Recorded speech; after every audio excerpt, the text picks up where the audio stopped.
introduce our main speaker. Then I'll introduce our main speaker of the evening. Recording in progress. When we recorded last week, we got to get rid of this echo, Kim.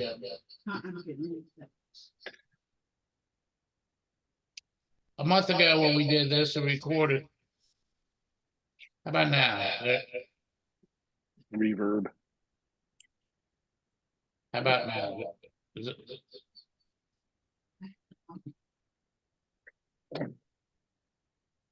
When we recorded last month, part of the problem was we didn't have everybody muted. So the sound quality was horrible, and I don't know if that's jinxing me for the moment or not. There, I think that's better. So what Ron and myself did was we went back and went through the slideshow again and recorded it with no live audience, no distractions. That will end up being part 1 and part 2, the same information that we covered, but without the audio distractions that we experienced. We hope to have that available by the end of the week. You can go to our website, www.amtowri.org. And we plan on having that up by hopefully Friday of this week. So we did part 1 and part 2 a month ago. We're going to review that, but first I want to take a moment and introduce the concept of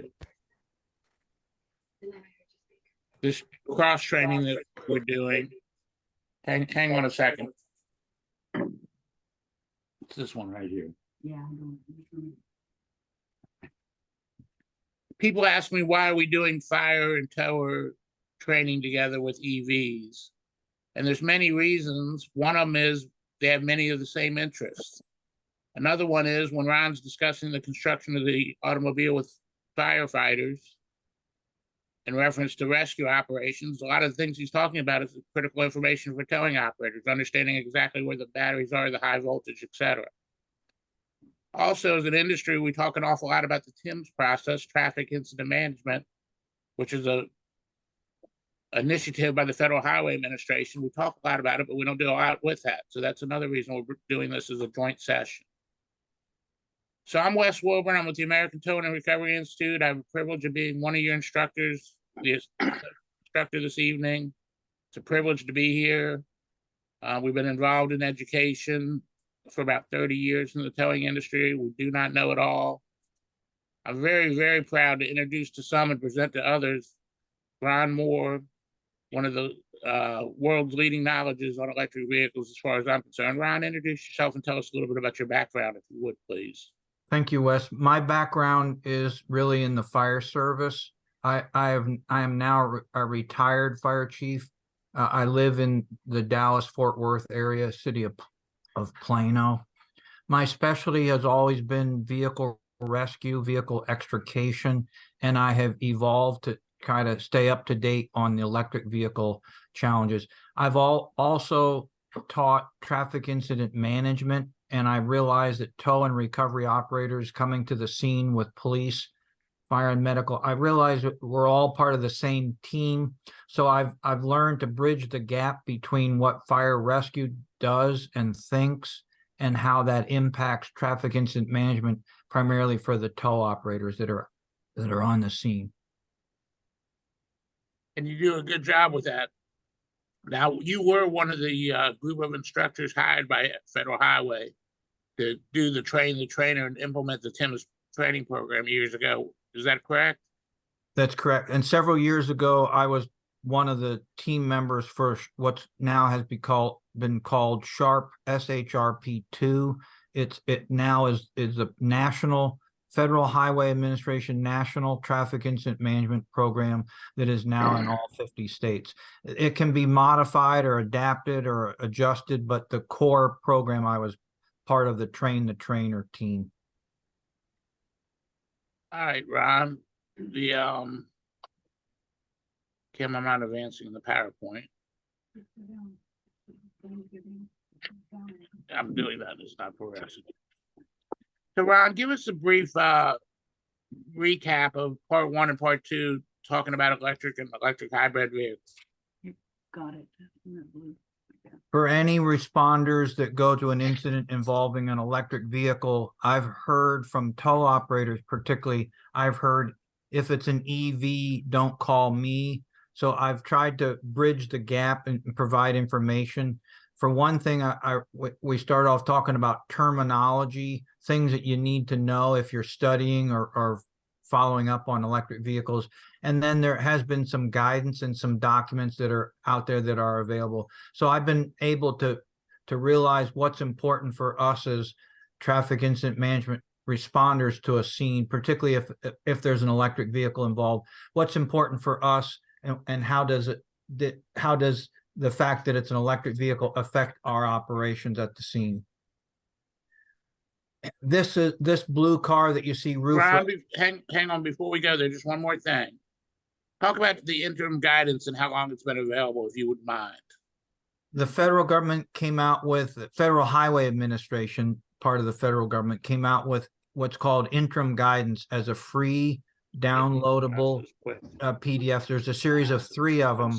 They have been available since January of 2012, and they've been modified. So no longer can any responder to an incident say, I didn't realize that the information was available. It's been since 2012 and I couldn't afford it. It's free and I couldn't download it. It's simply a 3 one-page PDFs. So for one of the 3 that is important, 2 of the 3 are important, but one of the 3 that is important is for fire rescue, medical, and law enforcement, and tow and recovery.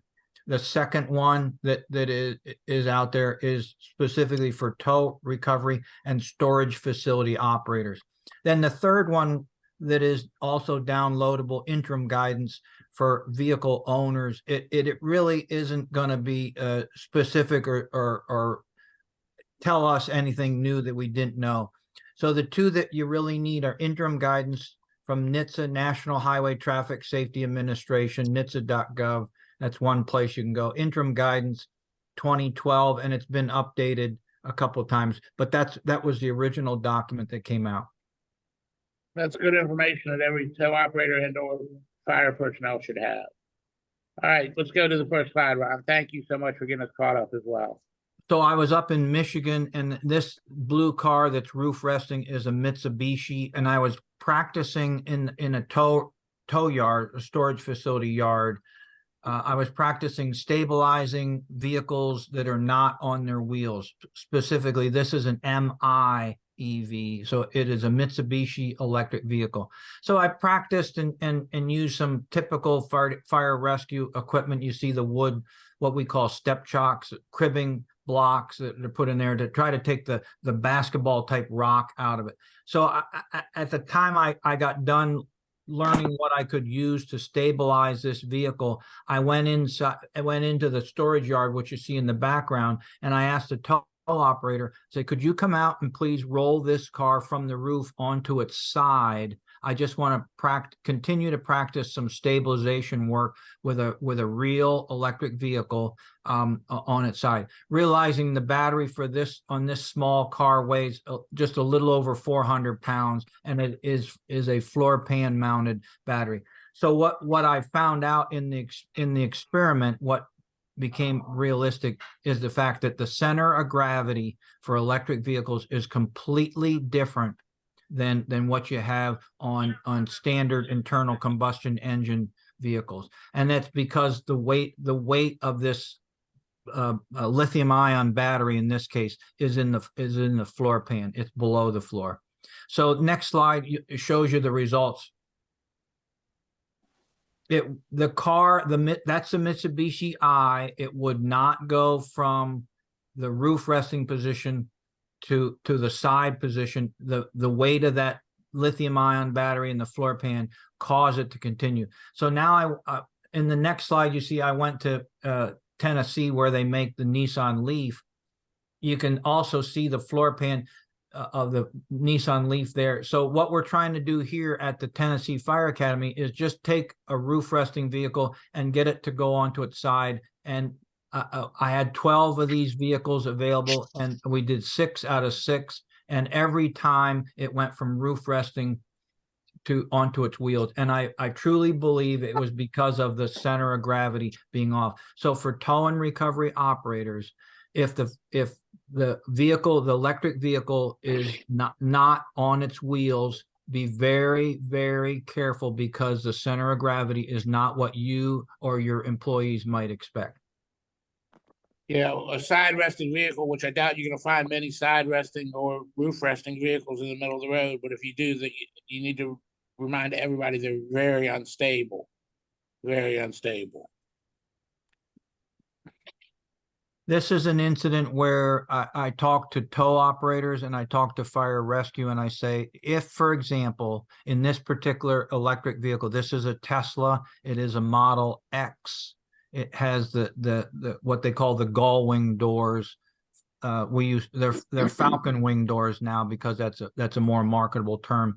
But when I'm talking to tow operators in the class and I show this slide, this is an incident where the vehicle has apparently not damaged the lithium ion, the floor pan mounted lithium ion battery on the way in to crash into this retail building. So I say, so fire rescue, if this was the old days with an internal combustion engine vehicle, there are no injuries. Let's clear the ambulance. We got the building secured or stabilized, whatever necessary. Let's get out of here. Let's leave. Let's get back to quarters. I say not so fast anymore. And for the tow operators, if the lithium ion battery wasn't damaged on the way in, it may be damaged on the way out. So this is an example where fire rescue and tow and law enforcement and medical all need to work together as a team to realize what the hazards or what the potential hazards are in this situation, and then how they might deal with it. In reality, what I might suggest, and I wind up suggesting to fire rescue that are in the training program, I say, call yourself last up, put yourself available, whatever it is, but you may want to stay there until the electric vehicle is completely recovered from the scene, completely back on its wheels, completely loaded back on the rollback or the light duty to be towed away, completely prepared. Stick around, because we're all part of this problem. If we leave early and there winds up being a problem in the recovery process, we will be called back. So let's stay right there and just deal with it. And that has held true many different times. And when you say problem in the recovery process, you're talking about because of the unstableness of the battery, not necessarily the ability of the operator, correct? Correct. The unstable lithium ion battery basically is floor pan mounted. It could essentially be right against the rocks. It says, don't damage me, don't bend me, don't crush me, don't hurt me, don't touch me, as you do the recovery process. So the recovery process may go through the normal procedure, but the whole idea is the risk of knowing where the lithium ion battery is, and the fact that it doesn't like us at all as responders. If I could just add one more point, Ron, one of the things we're suggesting is to recovery operators, when you're connecting to a vehicle like this, use some sort of fuse. Some people use the insulators. I'm not sure that you definitely need that, but a polyester strap, a round sling or something, I believe will serve as an adequate fuse in case of a back charging. I just wanted to make that point real quick if I could. Yeah, and what we find as fire rescue, not knowing the tow operator's abilities, we find that typically lifting the vehicle off that potential rock structure might be preferred rather than just simply dragging it rearward. Oh, yeah, yes, absolutely, Ron. And the towing industry, sometimes that's a debate. People are picking cars out of situations. Is that necessary? Other people want to drag it out, but this, hook onto it and drag it. This is definitely a situation where hooking onto it and dragging it would not be the best situation. I know of one situation where a tow operator on a Ford Mustang hooked to the battery drain with mini J's, thinking they were body frame hook holes, and it was $21,000 worth of damage. So that battery damage it isn't happening every day, but it is a real thing. So I definitely agree with your thought process about picking it instead of dragging it. in all from all of the manufacturers of electric vehicles, in all of their training programs, in all of their literature, they talk about submersion. One thing that everybody agrees on is if an electric vehicle it becomes submerged in water, and primarily they're talking fresh water, it will the electric vehicle will not electrify the water. So it's not like an electric eel situation. There may be bubbling, there may be gurgling. They call it micro bursting. There may be that event may be occurring, but the vehicle itself is not going to cause anyone to be electrocuted that is touching or entering the water. So one of the common denominators from all the manufacturers is to attach to the vehicle, secure to the vehicle, get the vehicle out of the water. In fact, most of the training programs even recommend tilting it to drain it, opening doors, for example, and letting it drain, and then go about whatever normal protocol the fire rescue personnel want to deal with. So the bottom line is everybody agrees that you're not going to be electrocuted in the water, and you're not going to be electrocuted in the water touching the vehicle. It is the vehicle, the body, the shell of the vehicle is not electrified. Now, one of the common terms that is not mentioned is the fact that all of the guidance that comes from all of the manufacturers of electric vehicles is designed for fresh water. So we had the hurricane that struck Florida several months ago and caused vehicles to be submerged in salt water. So therefore, the salt water has turned out to be a kind of a crystallized, as it dries, crystallized, bridging the gap between contact point A to contact point B. And there may be something unique or different about submersion due to salt water in the drying process. So the National Transportation Safety Board got a bunch of the flood damaged electric vehicles from Florida that were submerged in salt water. They have taken them now to their lab, and they are in the process of trying to dissect what is different about submersion in fresh water compared to submersion in salt water. And the process winds up being the difference winds up being in the drying or the draining process.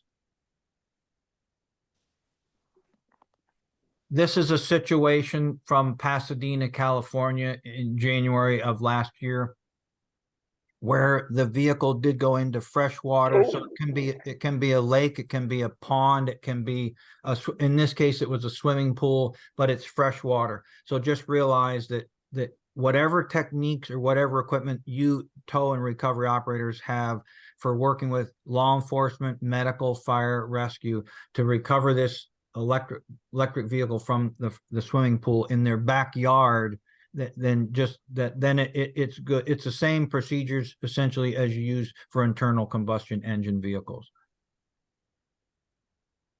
Now this is a kind of like a device. The red thing, it all folds up. It's like a device that is used in Europe. And what they do in this particular country is they will take a vehicle that is electric vehicle that is burning. They will put it in this tub, in this makeshift tub with the red wall around it, and then they will fill it with fresh water to a level enough to totally submerge the lithium ion battery. They're using that in that country. They're using that equipment and that technique for dealing with burning electric vehicles. Wes mentioned at the beginning of the program about traffic incident management. If you realize you're burning internal combustion engine vehicle incident, the difference between that incident and the burning electric vehicle incident, where they're going to use the submersion technique, the traffic incident management impact is significantly different. This may wind up being 3 hours, 4 hours, or in some countries, Belgium, for example, 24 hours worth of submersion soaking, as compared to maybe what your experience is in your community. A vehicle fire would be 30 minutes to an hour and be over and done with. There is a company that, and I don't sell or promote anybody's product per se, but there is a company called that's called that sells a tool called the emergency plug. I know of some tow operators that have purchased them. It is a very well designed tool. It shows in the top left image. It's just the handle, like as if it was a charger handle. It has electronics in it. It has a battery in it. It is well designed. It tricks the car, the electric vehicle, into thinking that it's plugged in. So all that really does is, on electric vehicles that we have produced up through model year 2024, all that really does is automatically assures that before anybody gets in the vehicle, that the vehicle is in park. I get a kick out of the lower image. It's also an advertising image from Emergency Plug. Even though their tool, which is about $1,000, let's say, even though their tool is designed to automatically trick the car and put it into park, they show wheel chocks. The situation that I've seen is the fire rescue and the tow operators believe that this is a cure-all. It is not a cure-all. It's a well-designed tool that does what it's designed to do only. It doesn't chock or block the wheels anymore.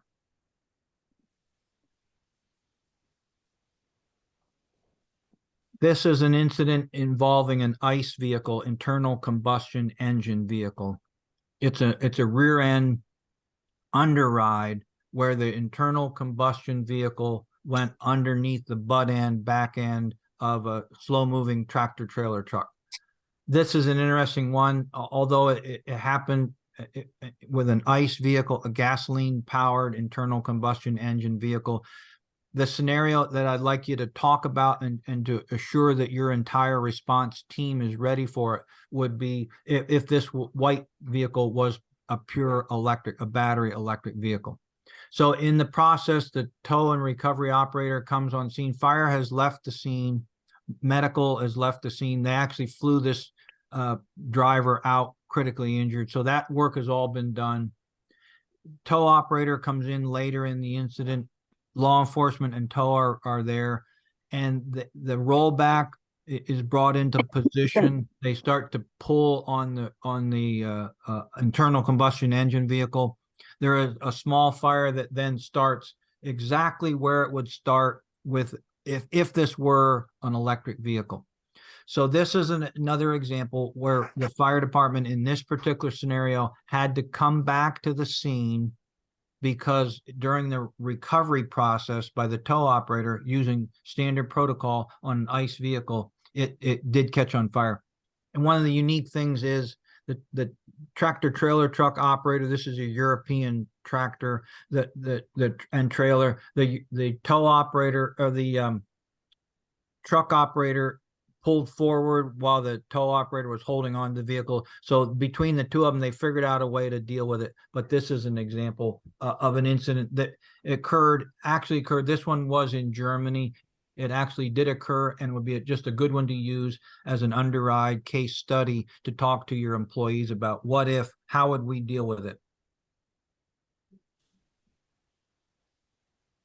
This is the video that was shot of the incident. You can see extrication has taken place. There's a three rear axle vehicle. It is a German transport vehicle. The police have done their marking. The patient has already been flown to the trauma center, so that part's already done. There's nothing on scene now but law enforcement, and there's the tow and recovery operator. Now, in this particular situation, he uses the European version of the rollback. There's what shows the amount of intrusion. The rollback is positioned, and all he's trying to do in this case, well, all he's trying to do is just remove the two vehicles to separate the two vehicles so he can tow the white vehicle away.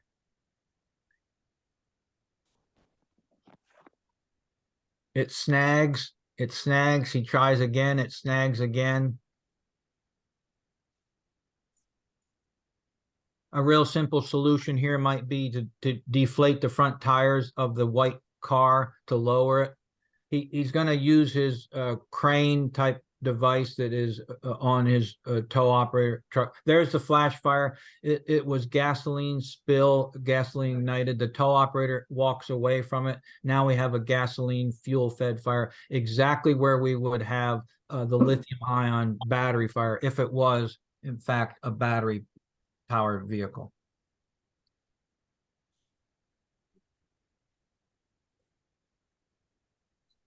The guy here in the green coat is interesting. He's just he's what we would call a rider. He's doing a ride along with the police. He happened to be leaning earlier. You see him leaning against the guardrail, just watching there. And he wound up coming in with the fire extinguisher. One of the big issues with lithium ion in the electric vehicle is the fact that it plays possum. The fire may go out and it may reignite in a different location, which is exactly what's happening here. That's why I like this scenario.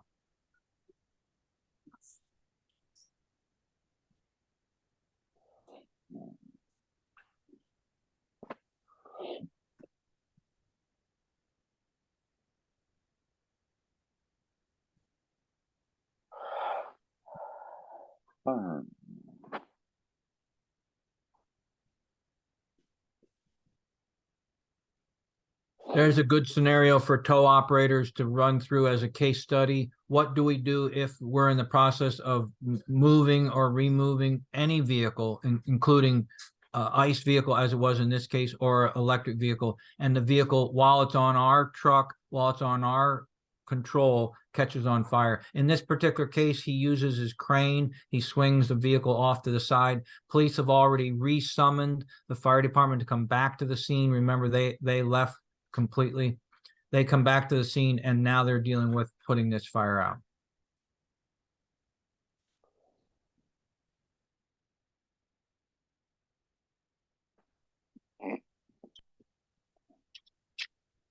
You're right, Ron. That is a good training protocol to plan what you're going to do when things happen. Wow. This is an incident that occurred that actually did involve an electric vehicle. It is a Tesla. He ran it right where that red Chevy is, kind of in the upper right section of the photo. This electric vehicle crashed into the end of this center barrier. It wound up being an electric vehicle fire, but it also wound up being a fatality. This is the first time that Mountain View Fire Department, which is right down the street from Tesla's in Fremont, California, right down the street from Tesla's Fremont facility. This is the first time that after they experienced the reignition, they wound up having an engine crew with water in their tank follow the tow truck operator who had used a rollback on this electric vehicle, followed them 20 some miles to the impound yard for the California Highway Patrol. This is the first time that the fire department had ever escorted the tow operator to the yard. The vehicle caught on fire at the yard. The battery is physically damaged because there's so much crush damage at the front end of this vehicle. So at the yard, the tow operator actually wound up having video, although most of it's black and white, video of this vehicle reigniting, playing possum, reignition occurring in the tow yard while it's under the control in a whole different community from Mountain View, under the control of the tow operator at their storage facility. If I'm not mistaken, Ron, one of the reignites was 5 days later or something to that effect. Yeah, 5 days later, the investigators wound up running the probes on the battery and found that the battery still had what's called stranded energy, which is standby juice or energy. 5 days later, it still had stranded energy at the tow yard, which was a whole nother community away from this particular one. So yes. One of the great things about the EV-Clever app is that we have the manufacturer's information for what to do about stranded energy.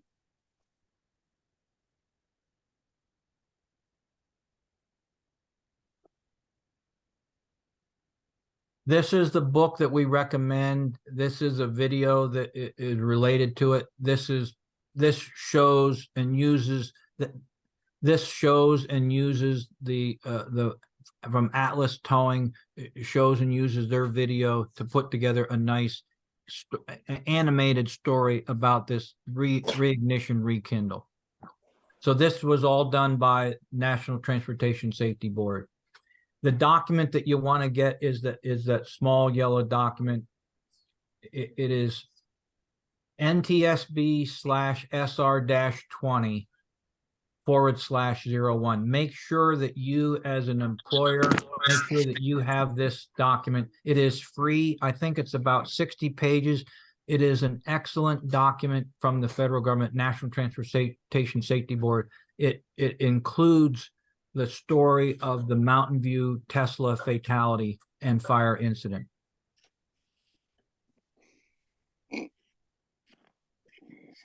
Now, talking about the difference in between plain water, I guess you want to call it plain water and salt water. Back in 2012, we had Superstorm Sandy that came into Port of New Jersey. It flooded for at least a day. It flooded 5,000 vehicles. You can see them in the upper left image, both upper left and upper right, but better in the upper left. You can see them in the background. 5,000 vehicles that had just been delivered by the the boat. The day after the seawater went down, 16 of the vehicles spontaneously caught on fire. Turns out all 16, you see the burnt pile there, all 16 were electric vehicles. So this is where everybody started to say, well, maybe there's a difference between flooding with plain water or normal water and flooding with salt water. So this back since 2012, we have had kind of a heads up on this particular phenomena.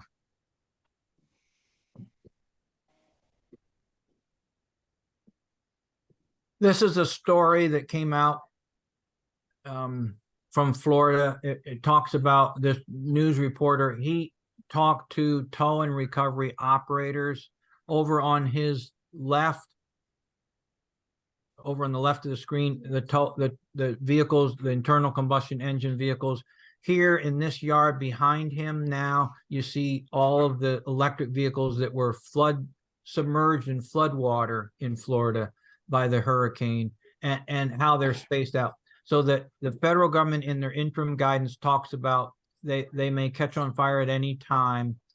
They also need to be separated from 50 feet from all combustibles. There's an interesting still frame. There's a picture that the electric vehicle caught on fire on the rollback before it left the scene. So the news reporter interviewed a fire chief, assistant fire chief, and talked about what they do. And this was one technique where the fire department learned on the job, learned by doing. This is one technique. They called it a ticking time bomb. They wound up just being able to use copious amounts of water to flood the electric vehicles that caught on fire. All right, we had somebody ask if we go back and play that again. So I'm gonna run that video, let everybody hear what the footage is.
How we doing?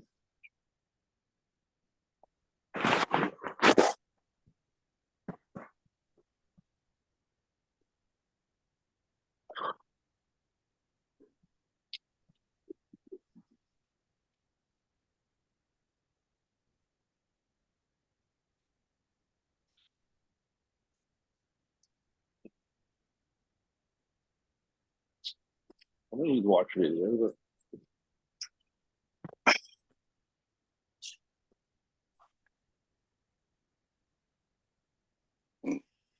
So the 50 feet apart requirement is the advice, the guidance from the federal government in the document that we talked about earlier. So this is something coming from Federal Highway Administration. Yeah, and the 50-foot west, 50-foot in all directions has been since 2012. It's been in the it was in the original interim guidance and been repeated every time since. You see that what they don't talk about, you see that in the top image, the electric vehicle off gassing, getting ready to burn or reignite on the rollback, and then down below you see the spacing in that particular tow and storage facility. And towing operators, in my opinion, you have the absolute right.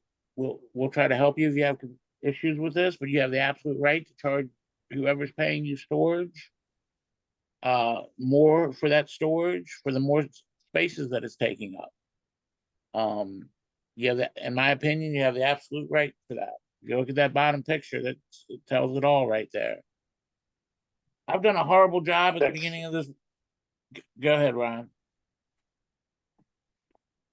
I did a horrible job at the beginning of this webinar to tell you about our sponsor.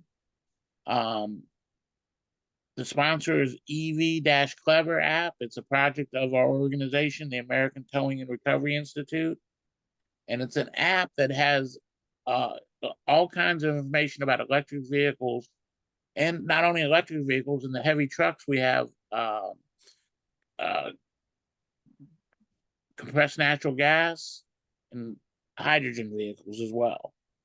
But we have all the manufacturer's information, towing, recovery, the emergency response guide, and then we also have all that information, all that information broken down to get to it very quickly. At the end of the next session, we'll have a free code for you for a free 30-day trial. The app costs $9.99 a month or $60 for the whole year. We'll have all kinds of discount codes. We have a team that does research every day. Their whole job is this app. So we're checking for updates, reaching out to manufacturers, We're actually challenging information if a towing operator works with a vehicle and has issues following their suggestion. We address that head on. So if you like this information free flow, consider supporting us by trying the ev-clever.com app. Do we have any questions from any of the participants from this webinar? I'll take that as a no. We're going to take a short break. We're going to start back at 8 o'clock promptly with part 4. So get yourself something to drink and we'll be right back.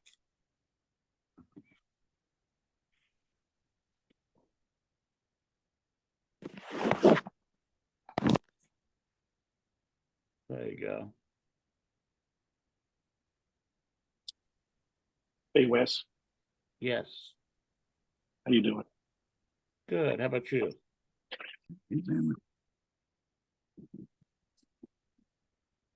Well, welcome back to some and welcome to others.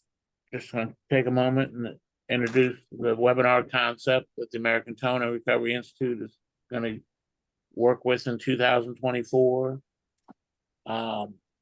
We're still going to do live classes, but we're going to also focus on sharing all of our information in the webinar format. We've started the first Wednesday of the month for training on 7 p.m. Eastern Standard.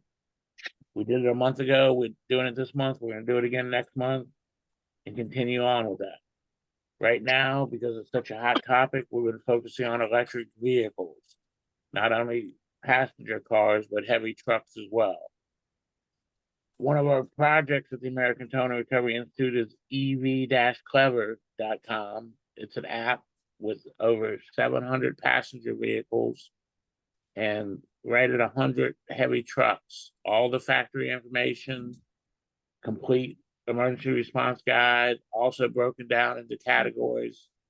So click, click, click. In seconds, you can get to the needed information, whether it's submersion, etc. And this is all the information from the manufacturer. So that's who's sponsoring these webinars. Like I say, the hottest topic for education and the towing industry right now is electric vehicles. So that's been our focus. But once we go past that, we're going to also delve into some of the other towing and recovery subjects. Anybody that's been to one of my classes in the last couple of years have noticed a trend that we're focusing on just as much towing as we do recovery. It used to be we focused a lot more on just recovery. And we've changed because that's what the market wants. And we pride ourselves on trying to give the towing industry what they want and need. So we're doing these webinars every Wednesday first Wednesday of every month. We'll be doing these. The subject tonight is electric vehicles. This is going to be part 4. By the end of the week, we'll have 1, 2, and 3 on our website, www.amtowri.org.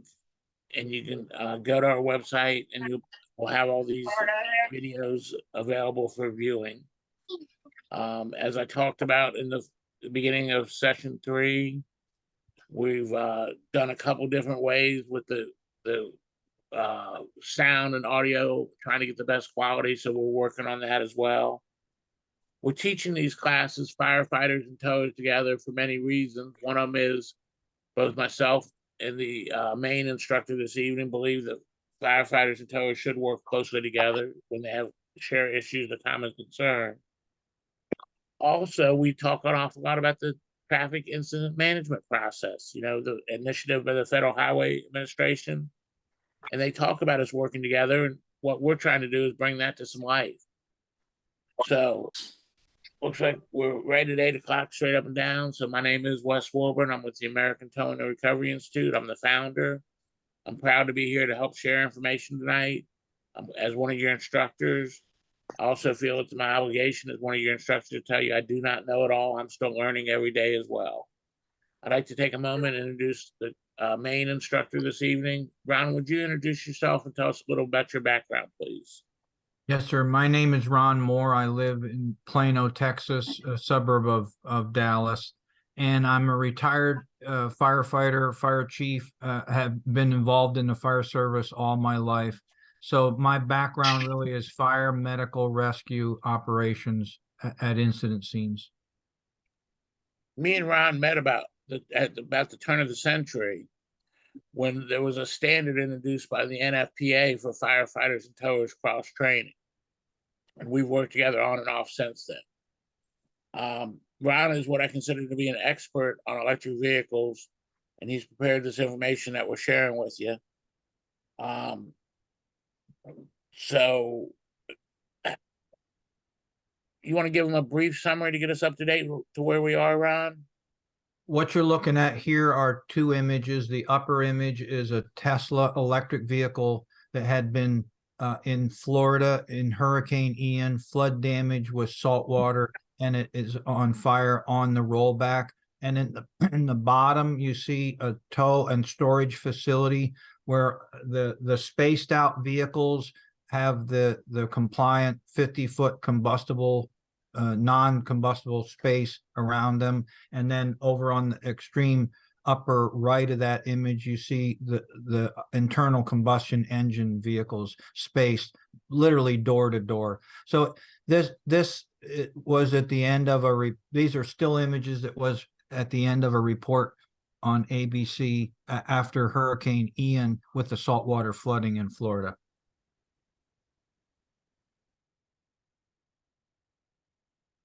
I'm trying to advance this, Ron. I mean, I'm not sure why it's not. There you go.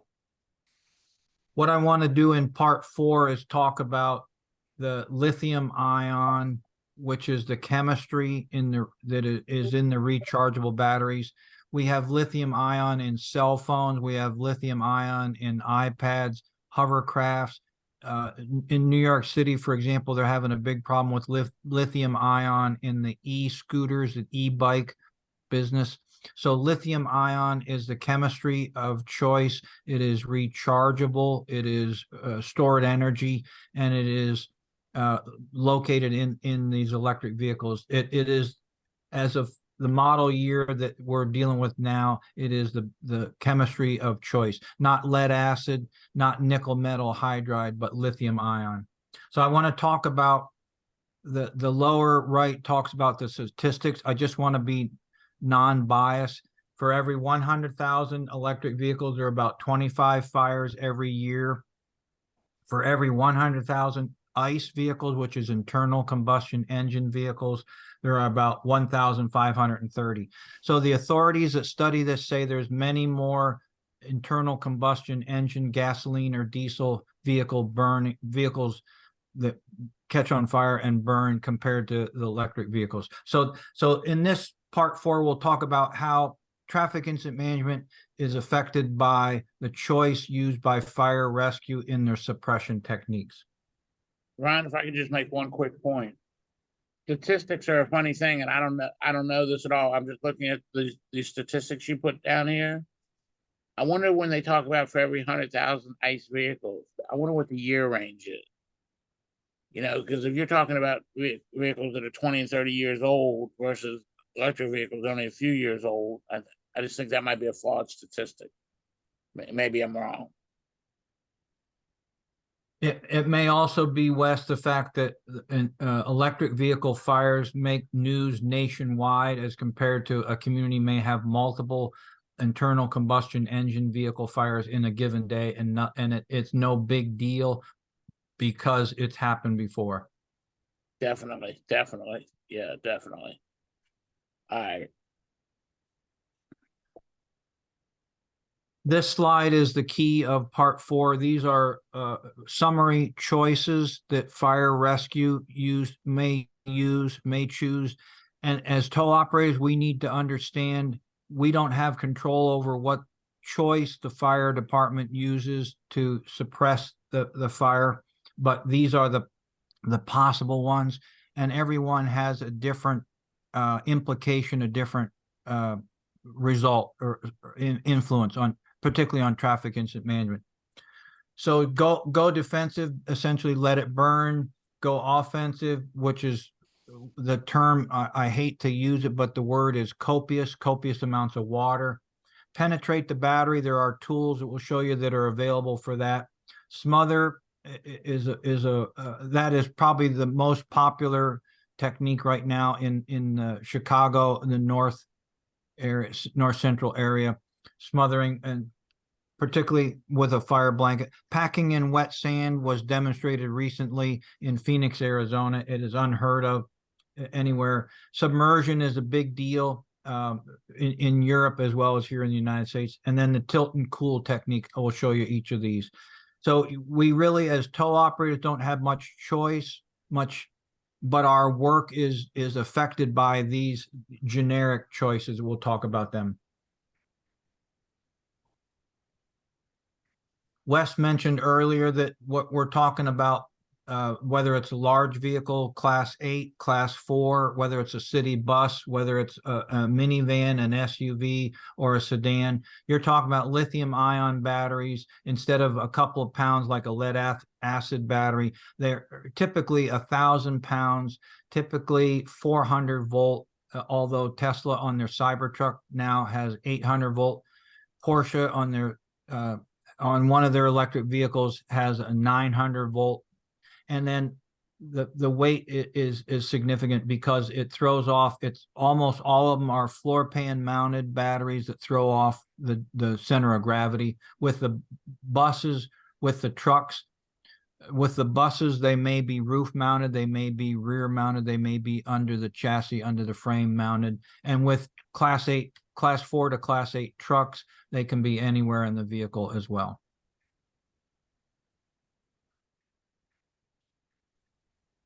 This real world case study incident occurred in the Baltimore, Maryland area, Towson. This is one vehicle that has crashed into a center divider area and a sign and caught on fire. So think about for a moment in your community, if your responders in your community, fire, rescue, medical, law enforcement, for example, got called to a vehicle fire at a crash scene. What happened in this particular situation, it wound up being an electric vehicle. The first responding fire department unit realized that it was an electric vehicle and that it was on fire. They requested back through their dispatch a large capacity tanker, sometimes called a tender, the county's hazardous material unit, as well as they requested a foam unit, which comes from a different station in this area of Maryland. So this is how a simple, I say normal vehicle fire can become very complex. With every responding group coming in, we have no control over that. Every responding group comes in and has an impact on the traffic incident management. So this is not going to be a 30-minute in and done situation. This is going to be a long, drawn out incident as well.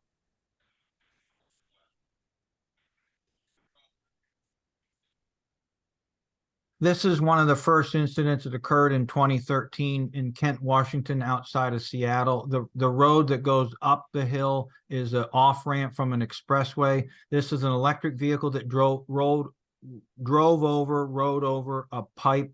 The pipe debris in the roadway popped up, punctured the lithium ion battery. The Kent, Washington Fire Department has 2 pumpers on the scene, and they fought for more than 2 hours to try to extinguish that fire. It was one of the first case studies we had in the fire service of a lithium ion battery fire, in this case burning.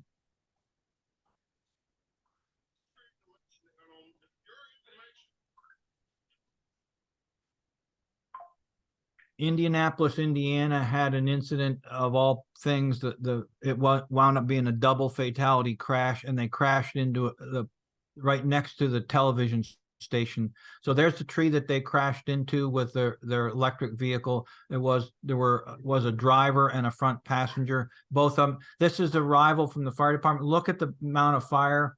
You can see why citizens might call in and tell your dispatch, your county or city dispatch, I think fireworks are involved. That's lithium ion battery cells burning. That that's example of how the fire may occur. This crash wound up being a double fatality. The fire department, Indianapolis Fire Department, worked at the scene with several different fire suppression elements to put the fire out.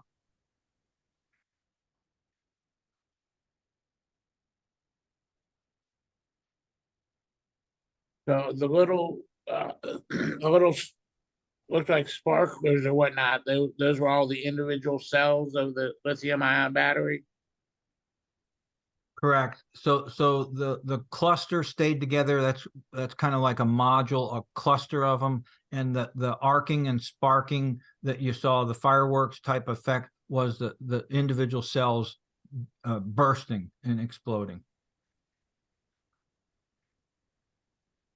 This is an interesting incident. You see the red car on your left. That's just a parked vehicle, but you see one half, the front half of an electric vehicle. This car was stolen from a Tesla dealership in West Hollywood, California. This was on the night of Halloween, Independence. I'm sorry, the night of July 4th.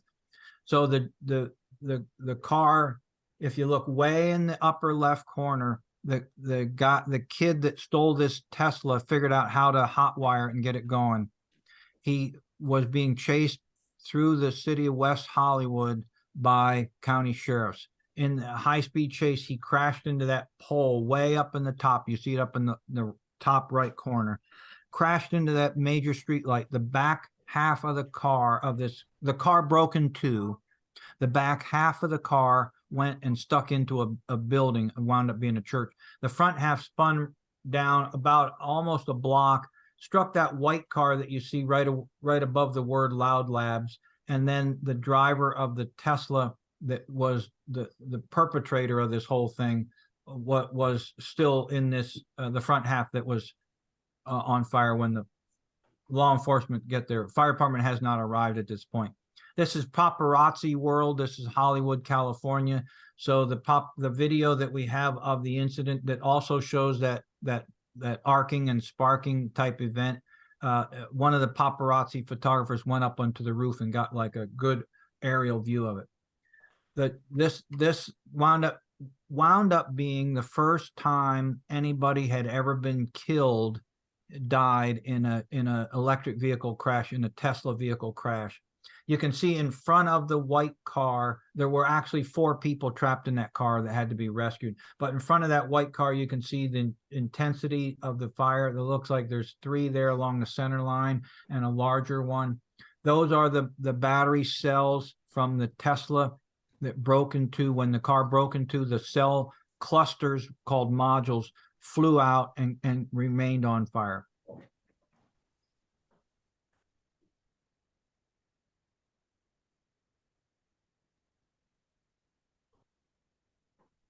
So after this there is a video that goes along with this. After this particular incident in West Hollywood, go ahead, we can play that.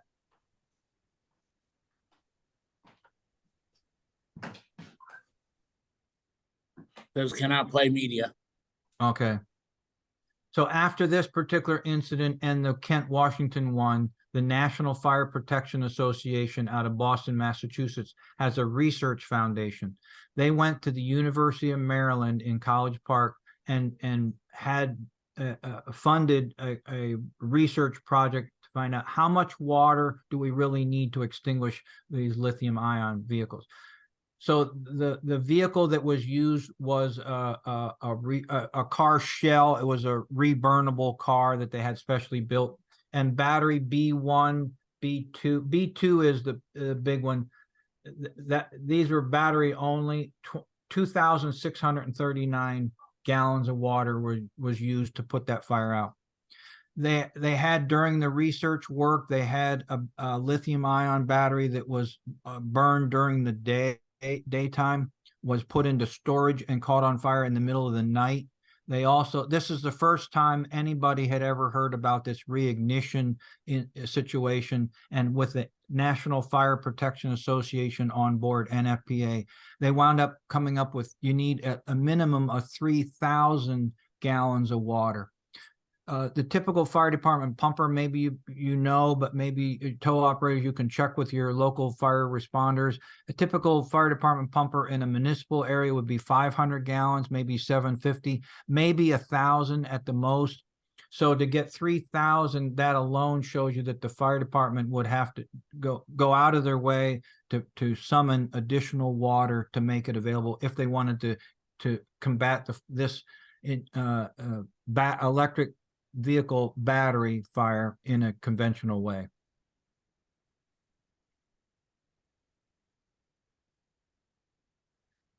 Now, in the meantime, while we were waiting for the results, this happened in Santa Monica, California. This is it wound up being a Tesla Model S that filled with smoke, which we call smoke, but it's really off-gassing.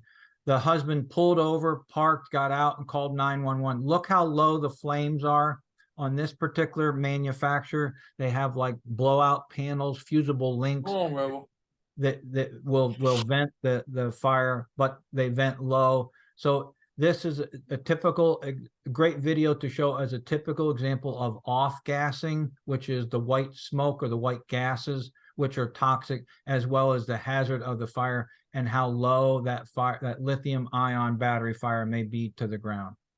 So the fire department did come in this particular case and put the fire out, but this is a municipal situation in Santa Monica, California, and they actually were able to hook up to a hydrant as necessary.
Wes, this is a city structural fire department engine crew. It has 500 gallons of water on board, which would not be enough in itself to completely extinguish the fire in that Model S Tesla.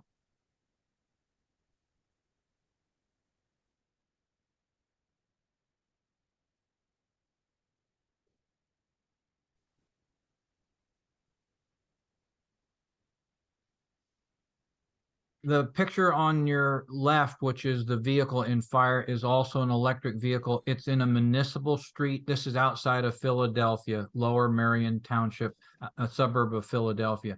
The owner was driving it. I think he had it by the time of the fire. He had it 3 days. It did start to fill with the smoke, which is the called off-gassing, and then it started to catch on fire. 2 volunteer fire department crew companies arrived, one from each direction. Because they're in a municipal setting in a metropolitan Philadelphia area, they were able to extinguish the fire, but they were able to use hydrant supply to put the fire out. This is what's left of that particular vehicle. They wound up 2 supply lines, one hooked to a hydrant from the north, one hooked to a hydrant from the south, and they poured on water on copious, there's that word, copious amounts of water were poured on the vehicle for over 2 hours. If it's electric vehicle burning, it's not going to be a simple in and out 30-minute, and traffic will be back to normal. Look at the residue in the street. It has been turned it has turned out that the runoff water or items can be dangerous as well. So this may really require several hours worth of work, depending on if it's a rural road or if it's, in this case, a municipal setting.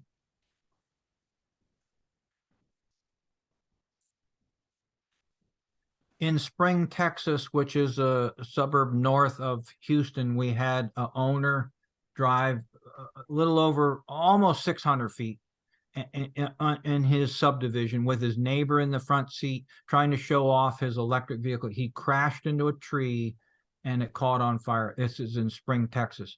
So engine 7 from the fire department arrived. They put the fire out. This is a case that originally was promoted as it must have been full self-driving. It must have been that there was no driver in the vehicle. It must have been on autopilot. The deceased neighbor was still in the front seat on the passenger side, but the driver's seat was empty.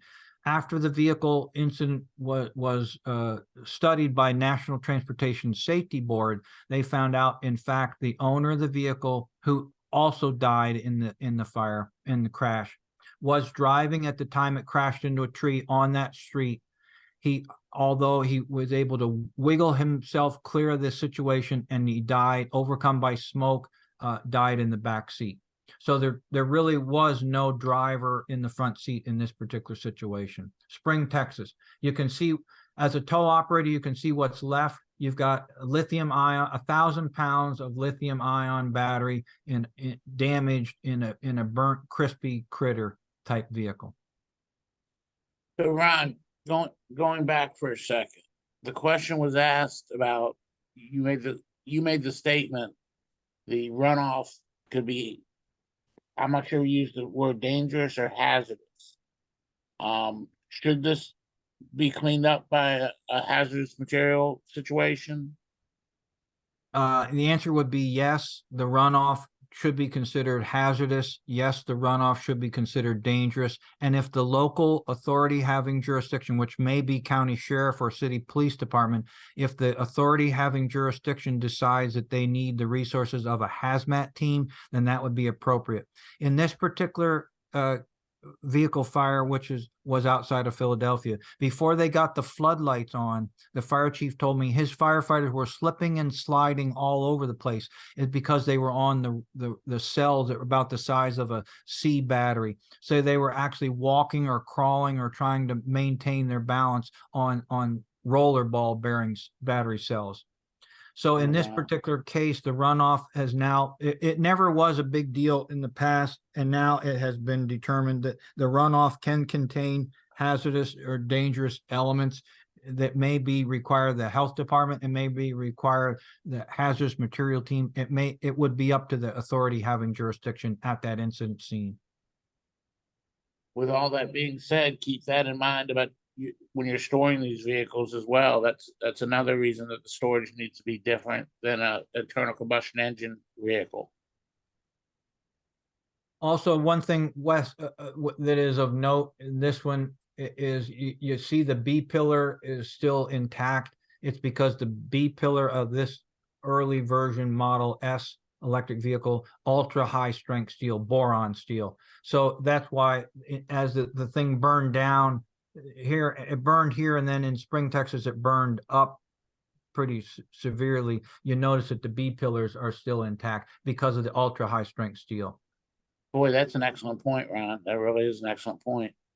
When we did made the Tesla display, and your crew was working with you to cut that into that B pillar, got to see how strong that vehicle is right there, and that what's left after the fire, I guess, illustrates that point even better. And remember, there's 1,000-pound battery. Here is that same car from Spring, Texas, being loaded on a rollback. 1,000-pound battery with fire damaged cells. The fire department, the fire chief is very adamant. We knocked the fire down in several minutes. He just wants everybody to know that the water on board was able to be adequately applied, and they knocked the fire down. But primarily because it was a fatality incident, the fire department was on scene for another 2.5 hours, flowing enough water to cool the car and to cool the battery. 28,000 gallons of water, and a normal car fire is maybe 500 to I say normal internal combustion engine vehicle fire may be 500 gallons of water. This is where tow operators really need to coordinate with their fire crews, volunteer or municipal, it doesn't matter. This is in Coral Gables, which is a suburb of Miami. This homeowner called his 911 dispatch and said, my house is on fire. Really what happened is his electric vehicle in his attached garage caught on fire. So in this particular case, the fire department was able to put the fire out, or at least knock the fire down enough in the electric vehicle to hook onto it. And they used the fire department vehicle to pull the vehicle out. You can see the chains set up. They pulled the vehicle out into the driveway. And so that has to be the philosophy. Let's separate the structure, the garage and the home. And let's separate that by pulling out, moving or removing the burning electric vehicle.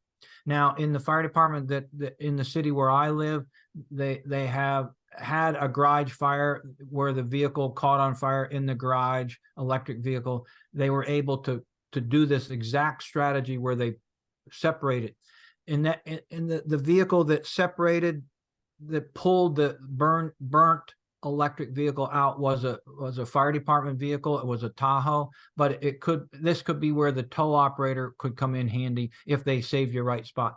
Show your fire rescue operators what large J hooks are. Show them what a chain bridle might be. Show them some way that they can quickly go in and grab onto the burnt vehicle and bring it out into the driveway so we can deal with it. The fire department can deal with two different fire incidents: the burning electric vehicle in a driveway detached from the home, and then the rest of the crew can deal with the structure itself. Yeah, it's a great subject for cross-training, isn't it? It really is. Now the fire department that I work with now, their newest engine actually has a receiver hitch on the side with a detachable winch design to, if the tow operator can't get there and can't get their vehicle positioned properly, which is very difficult to do at a house fire on a single street. So the fire department has the ability to hook onto the burnt vehicle, pull it out of the vehicle of the garage, and extinguish the fire at that point.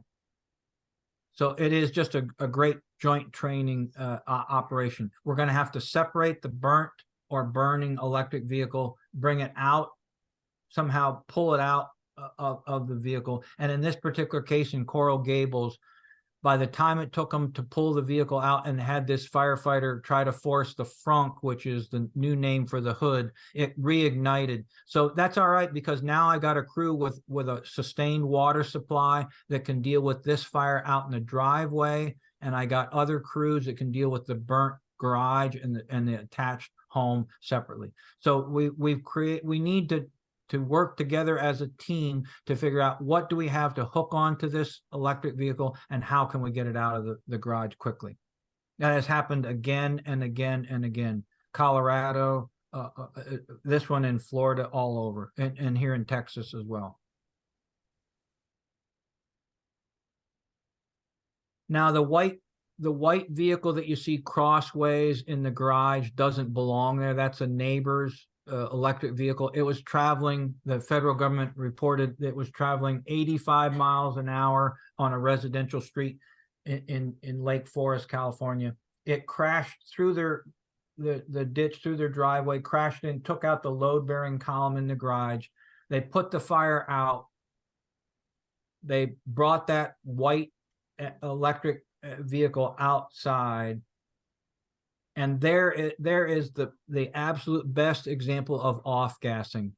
Vehicles that are not fully on fire per se, they give away what we call a smoke. That gas is lethal. That off-gassing gas is toxic. So there's the best video example I have of off-gassing. Now it went on and on. Okay, anybody looking at that car sitting in the driveway, something's not, hey, something's not right. Let's deal with this. The off-gassing continued. They thought they had a chemical fire. It went on for more than 45 minutes. And the next step is this. which goes back to just what we saw in Santa Monica, California in that video.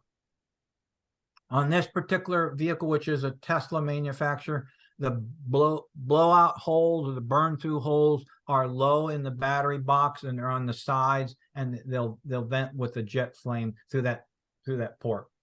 So a perfect example of where the separation information comes from in the interim guidance recommendation.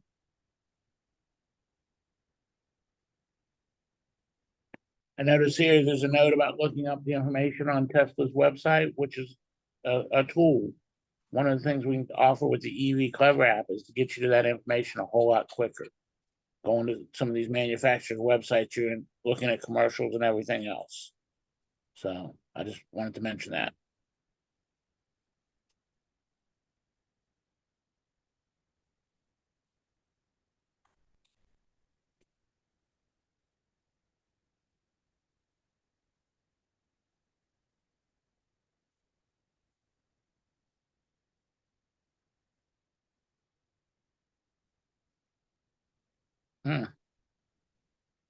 This was an interesting one here. The tow truck operator actually was burnt.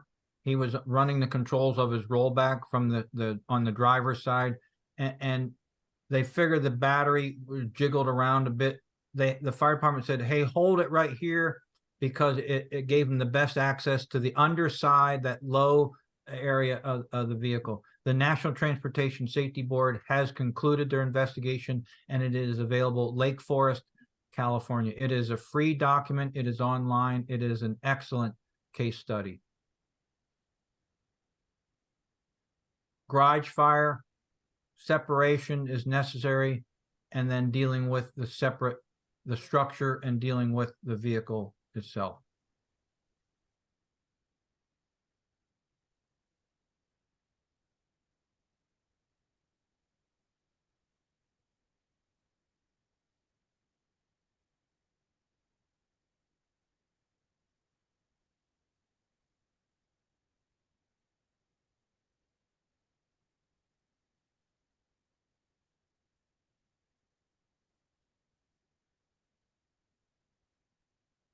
Wes, if nothing else, it reinforces the need for separation recommended in the interim guidance, or dealing with somehow you don't have combustibles within 50 feet. You can see combustibles within 50 feet would be exposed. Absolutely.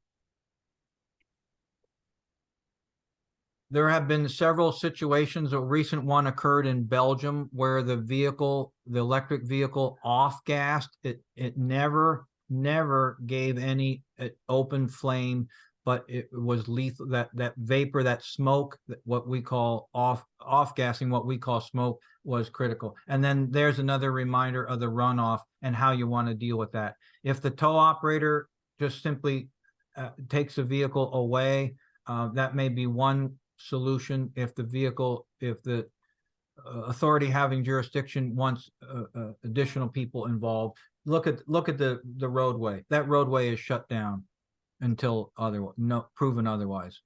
Off-gassing and water runoff. Now this talks about submersion. This was an electric vehicle. This happens to be a BMW i8. You can barely see if you look by the windshield of the vehicle. It was in the showroom. It caught on fire in Tilburg, the Netherlands. The operators were able to get it outside, call the fire department. The fire department in the Netherlands arrived.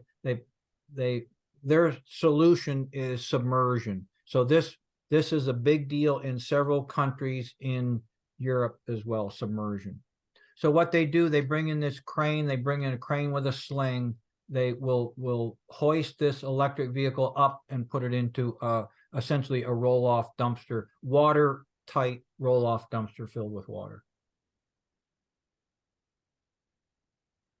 This is an example from Belgium of a different incident involving, this is a fire department delivered container, waterproof, watertight container with a vehicle that was originally on fire. It is in submersion, and the fire departments that go with this philosophy want submersion for 24 hours. So again, reference where you would be as a tow operator, reference where your traffic incident management plan, law enforcement, traffic management people would be involved in this particular situation if this burnt vehicle had to sit completely submerged for 24 hours. Now, Mitsubishi is the only manufacturer of all the hybrid or all the lithium ion battery manufactured cars that talks about submersion.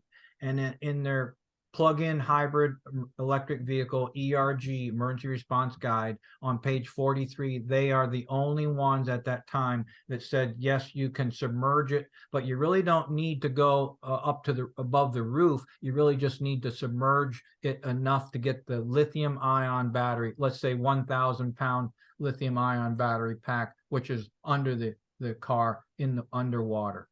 So that's what this depiction, this artist rendering is all about. And they're the only ones that are recommending submersion, you're saying? At this time, yes. Okay, just wanted to clarify that. Thank you. So we will innovate. If things get in our way, we will solve the problem. This is at a salvage yard. This is where you can buy vehicles or you can buy parts. This is a electric vehicle, again, happens to be a Tesla, that had been involved in an incident 3 weeks prior to this particular incident. It caught on fire at the salvage yard. The fire department, Sacramento Fire Department, was called. They didn't have enough water on the vehicle to put the fire out, so they wound up having the yard owners and operators dig essentially a low pit or a low trench, and then they put the burnt electric vehicle in the trench, in the pit, filled it with water, just enough to put the battery underwater, and that was what they used in that particular incident. It was revolutionary. It was like, why didn't I think of that?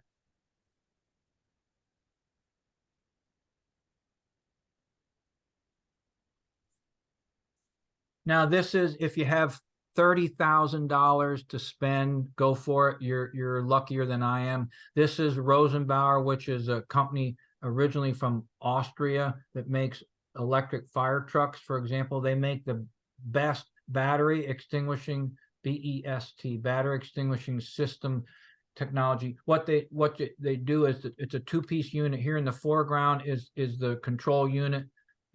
You slide this piercing bayonet with hoses and everything attached underneath the vehicle, and when you pressurize it, you see the green cylinders in the foreground. You pressurize it with air, and the piercing bayonet pops up, punctures, penetrates the battery box, punctures it, and then you just turn on the water supply to it, and it allegedly floods it with water.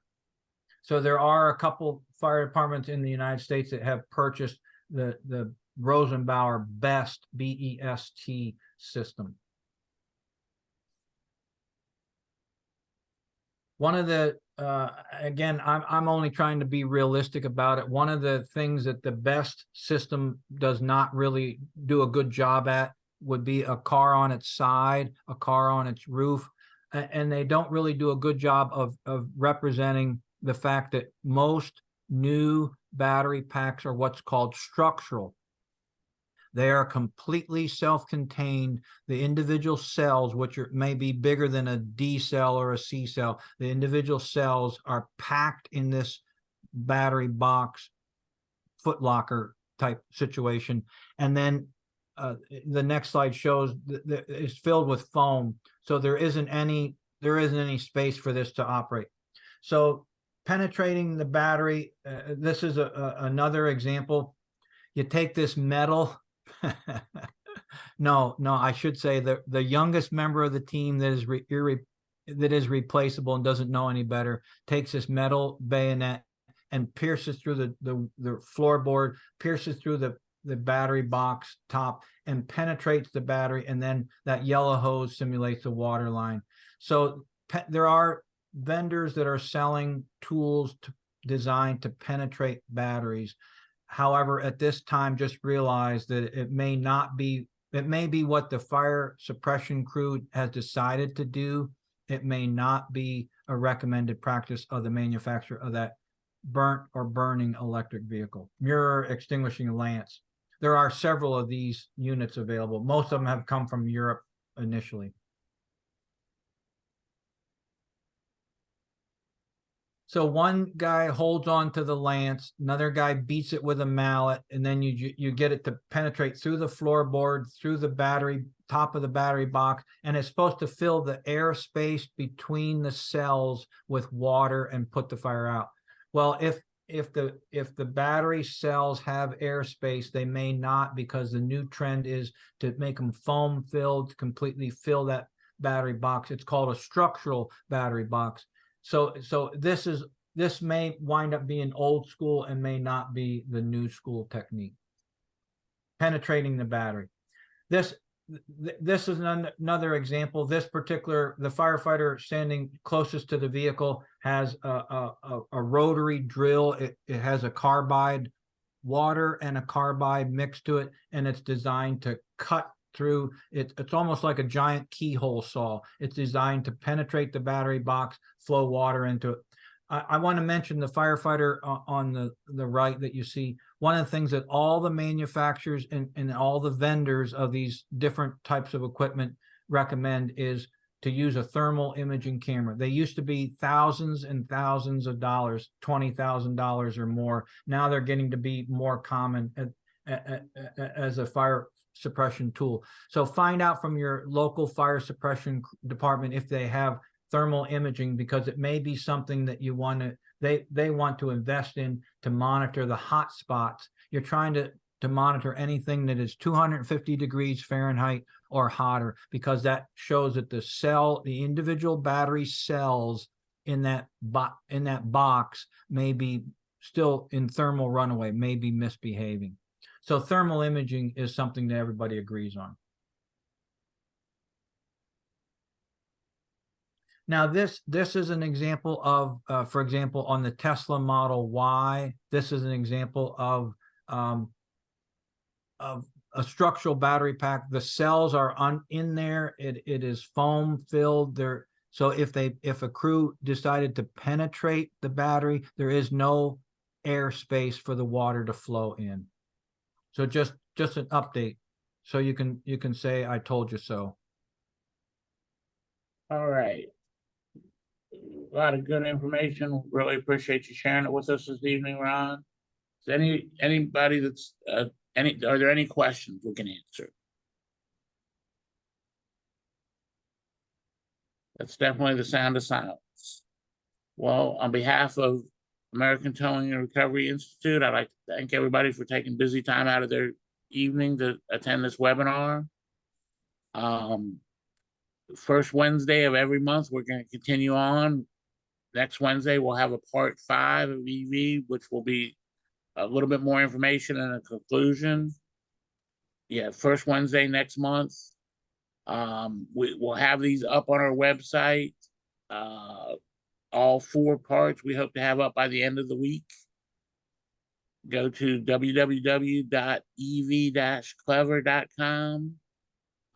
There's a code here for a free 30-day trial. I really would appreciate it if you try us out. Ron, I want to thank you for being here and sharing information with us this evening, and we'll look forward to working with you first Wednesday of next month. Thanks, Wes. I will be available. Thank you. Thanks, Ron. Thanks, everybody, for being here and listening this evening. Check out our website. Our main website is www.amtowri.org. Appreciate everybody being here. Stay safe. We'll look forward to seeing you next month. Thank you. Thank you.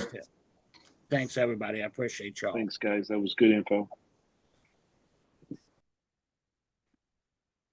Back to work we go.